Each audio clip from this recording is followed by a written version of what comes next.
প্রথমবারের মতো জাতীয় স্টেডিয়ামে লাতিন আমেরিকার দলের মুখোমুখি বাংলাদেশ। লাতিন বাংলা সুপার কাপে ব্রাজিল আর্জেন্টিনার মতো দেশের ক্লাব থাকার কারণেই সমর্থকদের আগ্রহ ছিল অনেক। অ্যামেচার লেভেলের দল হলেও তাদের বিপক্ষে ম্যাচ বাংলাদেশের কাছে বেশ গুরুত্বপূর্ণ।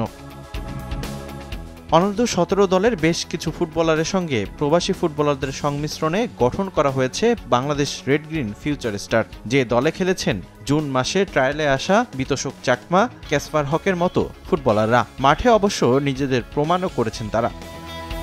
ম্যাচের শুরুতে দাপট দেখিয়েছে সাও বার্নার্দো। শুরুতে বাংলাদেশের রক্ষণভাগের ভালোই পরীক্ষা নিয়েছে ব্রাজিলিয়ানরা। 27 মিনিটে প্রথম গোল করে এগিয়ে যায় ব্রাজিলের দলটি। লিড দ্বিগুণ করতেও বেশি সময় নেয়নি তারা। এর 3 মিনিট পরই দ্বিতীয় গোলে ব্যবধান বাড়ায় বার্নার্দো। শেষ পর্যন্ত 2-0 গোলে পিছিয়ে থেকেই বিরতিতে যায় বাংলাদেশ।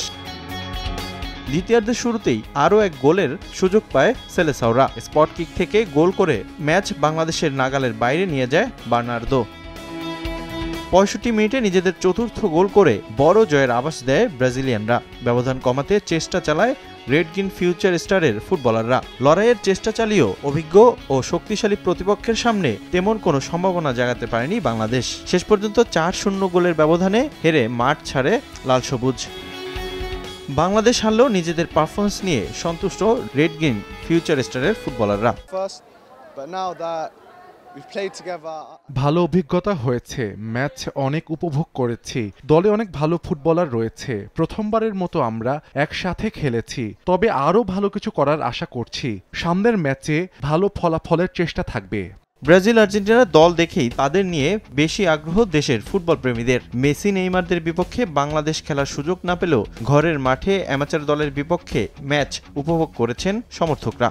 ম্যাচ অনেক ভালো উপভোগ করছে এবং ব্রাজিলের সাথে বাংলাদেশ অনেক ভালো খেলছে। ঘরের সামনে ঘরের মাটিতে আর ব্রাজিল দেখা, এটা খুব একটা এক্সাইটেড বিষয়।